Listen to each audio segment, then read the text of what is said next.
დიახ, გისმენთ. ამ რამდენიმე ხნის წინ iFact-ის რედაქციაში პროპაგანდისტული პოსტივიდან ზარი გაისმა. ხედავთ ცუცს ფუნებაში.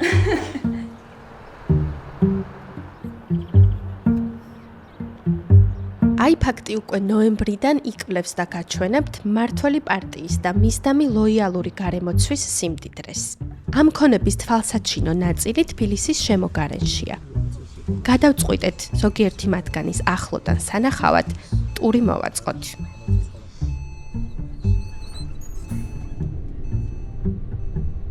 გამარჯობა მეგობრებო, კიდევ ერთხელ მადლობა ძალიან დიდი, რომ შაბათ დღეს გამოგვიყავით დრო. მე ვარ მანჩო, წესით iFact-ის ჟურნალისტი და რედაქტორი, მაგრამ დღეს ვიქნები თქვენი გიდი. წინასწარ არ გეტყვით, რას ვნახავთ, ვის სიმდიდრეს დავათვალიერებთ, მაგრამ მოვივლით წყნეთი წავკისის მიდამოებს და დავიწყებთ თაწმინდიდან. მარტივი გამოსაცნობია ალბათ ვინ იქნება პირველი, ვის მდიდრულ სასახლესაც შევავლებთ თვალს. კეთილი იყოს თქვენი მობრძანება ჯეიმს ბონდის სასახლეში.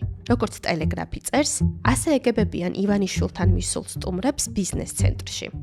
სოლოლაკის ქედზე, ისტორიული ლანდშაფტის დაცვის ზონაში ამ ნაგებობის ჩანასახი 2001 წლიდან გაჩნდა. შუშის სასახლის ტერიტორია ნელ-ნელა გაიზარდა და 20,605 კვადრატული მეტრი დაიკავა. აქვს 7 მიწის ზედა და 3 მიწის ქვეშა სართული. სახურავზე კი ვერტმფრენის მოედანი. სად უნდა დასვა შენობა, ეგეც ხო არის. რა ზომის უნდა იყოს, რას უბიძგა. მე ყოველთვის თქვა სტუდენტები მიმყავს თავისუფლების მოედანზე. იმისათვის რომ თვითონ თავისი თვალით შეაფასონ, აი სახეცვლილება დიაგონალზე. იქ თაწმინდა, მე ხო მახსოვს თაწმინდა ჩანდა თავისუფლების, ახლა აღარ ჩანს, არა? აი რა მოხდა ეს ტრანსფორმაცია როგორია? სასიკეთოთა იქნება იმ შენობებმა მე ვერ გძნობ, მაგრამ იმ ხელა ის შემოიტანას ბიუჯეტში, თუმცა როცა ცარიელ ფანჯრებს და იმის მიღმა არაფერს ვხედავ, აი მიჩნდება რომ ღირდა კი ამდენი ფულის ჩაყრა იმაში რაც ხდება. ან ის კოშკები, თქვენ რატო ვერ აღიქვა, ან რატო ვერ აუხსნა იმ ადამიანებმა, რომელსაც აი ქალაქის ბედი აბარიათ, არა? რომ ეს სილუეტი თქვათ უფრო მნიშვნელოვანია, ვიდრე ის რაღაცა თავისი პირადი ინტერესისთვის ამოზიდული, რაც არ უნდა ლამაზი კოშკი, არა? ამ სასახლეს ბიძინა ივანიშვილი ქირაობს. ფულის ნაწილს ქართულ ჯგუფს უხდის.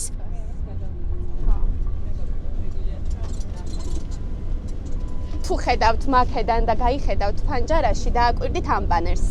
დაგჭირდება ცოტა ხანში.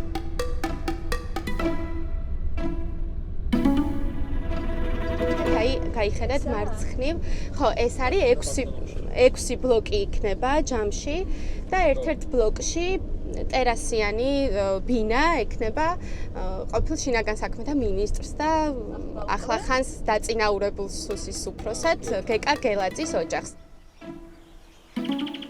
გელა გელაძეს ჩვენ ფუფუნების ერთი მთლიანი ეპიზოდი მივუძღვენით. პროექტის მიხედვით ექნება 68 კვადრატული მეტრი ფართობის ტერასაც. ნათიაელის ბარაშვილმა 2024 პოსტივის ყურადღებაც ამიტომ დავიმსახურეთ. თქვენ მოიგდეთ მასალა შინაგან საქმეთა მინისტრთან დაკავშირებით. კანონიერია შემოსავალი და ეს ფუფუნებაც კანონიერია. აჰა, ფუფუნება, ანუ კანონიერია ფუფუნება თქვენ ასე უყურებთ?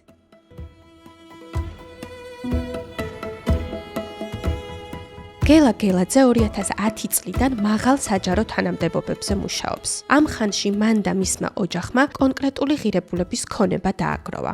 მაგალითად, $228,500 ბინა ოქროყანის ტყეპარკში, $150,000 სასტუმროს ნომერი ყოფილ იპოდრომთან. ჯამში $165,800 3 აპარტამენტი ბაკურიანში, $182,000 ერთი ბინა ვაკეში. ხოლო მეორე ჭავჭავაძის გამზირზე, რომელიც $150,000 არის შეფასებული. ერთი კერძო სახლი კოჯორში, რომელიც დაახლოებით $300,000 შეფასებული. ჰყავთ 105,000 ევროიანი მერსედესი და $70,000 ტოიოტა.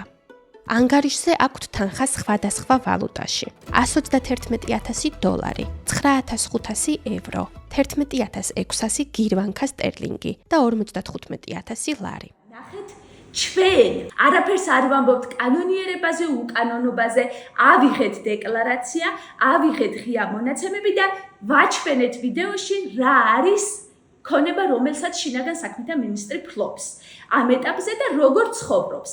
ცხოვრების რა წესით. თუ ეს მისაღებია მოსახლეობისთვის მიიღონ, თუ არ არის მისაღები, დასვან კითხვები. ჩვენ სხვა არანაირი მიზანი არ გვქონია. გასაგებია, ძალიან დიდი მადლობა. არაფერს, კარგად. ამ ვიდეოში არ არის კიდე ყველაფერი. ეს რომ გამოვაქვეყნეთ ერთ თვეში, გამოაქვეყნა გეკა გელაძემ ახალი ქონებრივი დეკლარაცია, სადაც ჩანს, რომ მისმა მეუღლემ იყიდა $1,000,000 ლარად ვაკე რეზიდენსში ბინა. ეს არის ვაკის პარკის პანორამული ხედით შენდება ყიფშიძის ქუჩაზე. ერთი საინტერესო დეტალი იყო კიდე მანდ, რომ ამ ვაკე რეზიდენსს, რომელშიც იყიდა გეკა გელაძის ცოლმა მწვანე კარკასის ბინა, აქვს რაღაცნაირი გარანტია იმის, რომ იქ მეპატრონეებს იქნებიან ფუფუნებაში, მოკლედ. აქვთ ესეთი სერტიფიკატი, რაღაც ოქროსფერი, შემიძლია გაჩვენოთ, ქვია Luxury Lifestyle Award, ესეთია. არ წერა რომ არსებობს ეგეთი რაღაც. ხო, არსებობს თურმე.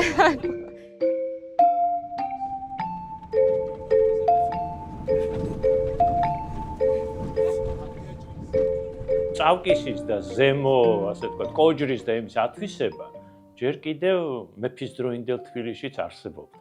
ასე ვთქვათ, ეხლა კი ეძახიან, რომ ელიტარული არაფერი, ჩვეულებრივი ფინური სახლები იყო და აძლევდნენ, ვთქვათ, უნივერსიტეტის თანამშრომლებს ეს საბაღო მთელი პროგრამა იყო. შეიძლება ეს იყო მოძველებული მიდგომები, მაგრამ რაღაცა წესრიგი იყო. ეს წესრიგი სად უნდა გადაზრდილიყო, მაგაზე ალბათ ნაკლები ვიფიქრეთ და როგორც ეს ქალაქი დავარბიოთ პრინციპით ვიმოქმედეთ.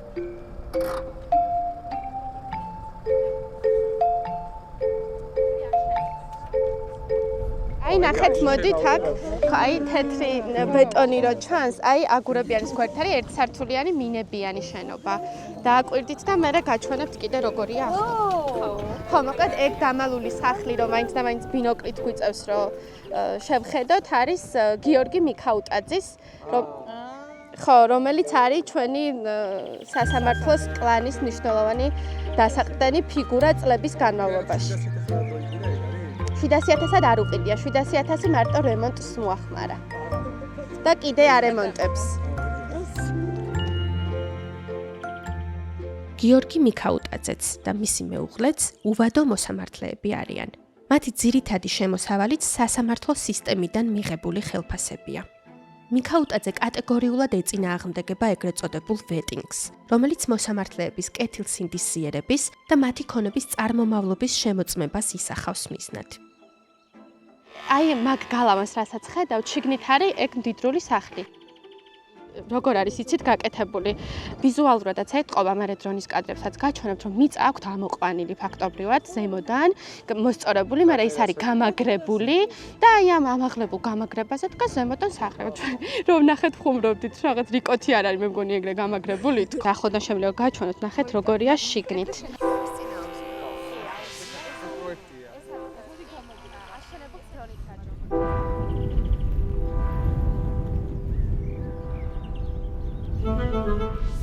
მანდ აშენებს ვანისა და ბაღდათის მიტროპოლიტი ანტონი აგარაკს. აქვე გაჩვენებთ, როგორ ცხოვრობს კლანური მართლმსაჯულების მორიგი მნიშვნელოვანი დასაყრდენი, მიხეილ ჩინჩალაძე, რომლის აგარაკიც არა წავკისში, არამედ საგურამოშია. მიწისნაკვეთი დედამისის სახელზეა. ჩინჩალაძე სანქცირებულია ამერიკის და დიდი ბრიტანეთის მიერ. მიზეზად ორივე ქვეყანა ასახელებს ეჭვს, რომ მოსამართლე გარეულია მნიშვნელოვან კორუფციულ გარიგებებში. მეგობრებო, ჩვენ ახლა მივდივართ ამჯერად კერძო სახლი არ არის. გადავწყვიტეთ, რომ მაინც რადგან ექსკურსია დავარქვით ამ ტურს, როგორც ყველა ექსკურსია, ჩვენც გავივდით ეკლესიასთან. წავკისით აბახმელას ახალ სამეზობლოს წმინდა პანტელეიმონ მკურნალის სახელობის ახალი ეკლესია ყოფილმა გენერალურმა პროკურორმა, ახლა რუსეთში გახიზნულმა ოთარ ფარცხალაძემ აუგო. ფარცხალაძე 2 წლის წინ ამერიკის შეერთებულმა შტატებმა დაასანქცირა საქართველოში რუსეთის ინტერესების სასარგებლოდ საქმიანობის გამო. მერი აჩუქა თავის შვილს და მისმა შვილმა აჩუქა საპატრიარქოს. ოთარ ფარცხალაძე, რომელიც სანქცირებულია და წავიდა მას შემდეგ რუსეთში და ყველაფერი მის სახელზე რაც იყო შვილს გადაუფორმა, მათ შორის არის ეს ეკლესიაც და მის გვერდით ნაკვეთიც. ფუფუნების ღმერთი არსებობს, ალბათ რელიგია. ესე იგი მეუფე იმას სასახლეს იშენებს და პროკურორის ეკლესიას აშენებს, ხო?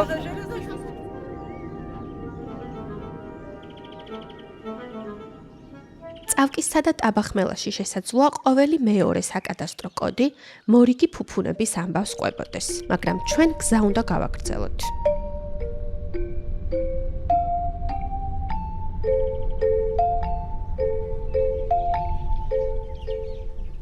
გზად კი მოგიყვებით ქართული ოცნების რამდენიმე გამორჩეულ მაღალჩინოსანზე, რომელთაც გამორჩეული ქონება დააგროვეს. მაგალითად, შოთა ბერეკაშვილმა ფასების კომისიის ხელმძღვანელმა 9 მილიონი ევრო იყიდა მიწა ბაგებში. იუსტიციის მინისტრის პაატასალიას ოჯახს ბოლო 2 წელში მხოლოდ ავტოპარკის განახლებაზე 9 მილიონი ლარი აქვს დახარჯული. ირაკლი კირცხალია კი არის 1 პარლამენტარი და აქვს 10 საცხოვრებელი ბინა. სულ წარმატება.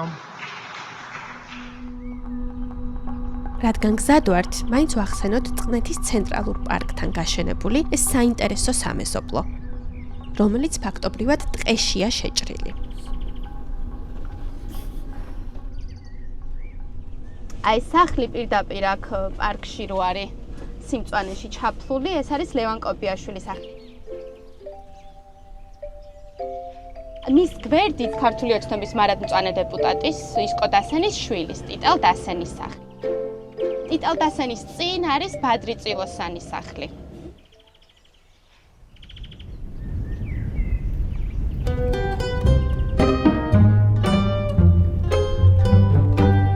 აი ფუფუნების ეპიზოდების გმირებად შერჩევის ერთ-ერთი მნიშვნელოვანი კრიტერიუმია, თუ დროის რა მონაკვეთში დააგროვა პირმა ქონება. მაგალითად, სამთავრობო პროპაგანდისტების მსყიდველ უნარიანობა რატომღაც 2021-2025 წლებში იმატებს.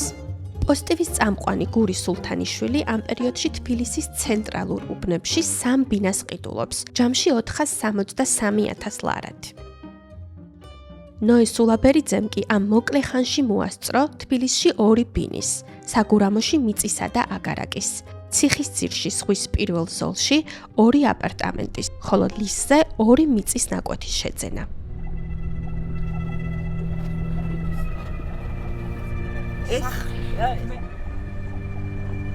ნახეთ, აი მარტო ამის შესაძლებლობა გექნებათ, რომ დაინახოთ. ნახეთ, აი შავს ზედაპირს ხო ხედავთ? ეგ არის ფარცხალაძის შავ სახლსაც ეძახიან, მართლა ყველაფერი შავი აქვს. მობე წამოუწევია ზემოთ. ოღონდ ხობის მიმდებარედ გარეთ შეხედეთ. იქ საოკუპაციო ხაზი არის და ამდენი კამერა, ხო?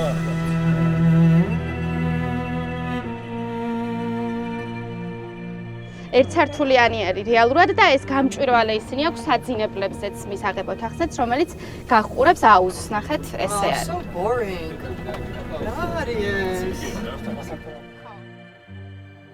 ეს ღობის გაჩენა საერთოდ ჩემი სახლი, ჩემი ციხეა, ხო არის ინგლისური გამოთქმა, ინგლისელებს აბარებენ, მაგრამ ნუ ჩვენთან ამან როგორც ყველაფერი იღებს ამ რაღაც ჰიპერტროფიულ ფორმას, რომ აი ხო, რაღაც შეიძლება ძველი შიშია, არ დაგვინახოს, მაგრამ ხო დღეს ხო ვერაფერს ვერ დამალავ.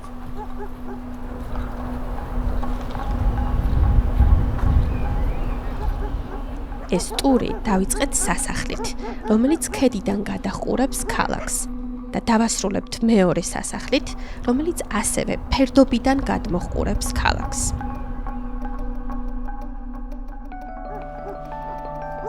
ეს არის ერთ-ერთი ყველაზე შთამბეჭდავი, ნუ თავისი მასშტაბით, ღირებულებითაც, უშუალოდ ტერიტორიის ღირებულებითაც 6 მილიონი ლარი აქვს მარტო მიწაში გადახდილი, რომელზეც მერე დააშენა. ეს სასახლე ეკუთვნის მინდია საბანაძეს, ბიზნესმენს, რომელმაც მხარი დაუჭირა რუსულ კანონს. აი მისი აზრი ქვეყნის ეკონომიკაზე. დღეს რომ მე არ ვთვლიდე რომ პრობიზნესურია მთავრობა და კომფორტია დღევანდელი ხელისუფლება ბიზნესისთვის, ნამდვილად არ განვავითარებდი იმ სფეროებს, რასაც ვანვითარებდი.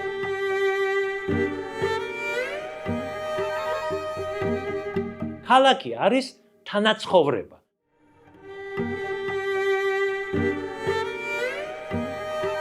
თავისი იდეა ქალაქის არის რომ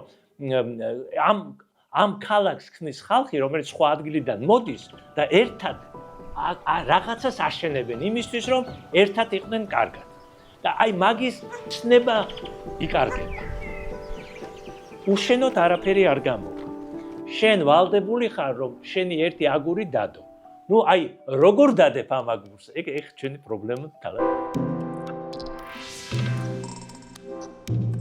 ზუსტად ხვდები, უბრალოდ რწმუნდები იმაში, რომ აი აქამდე ხო ფიქრობდი, რომ იმიტომ არიან ჩაბღაუჭებულნი, რომ აი ზუსტად ამას ვერ უშვებენ ხელიდან, რა ამ ფუფუნებას, ამ კომფორტს ხელიდან ვერ უშვებენ და შენ იმიტომ ხარ სუსტი, რომ არ გაქვს რაღაცა საპირწონე ფინანსური ძალაუფლება, რომ გაუწიო შესაბამისი წინააღმდეგობა.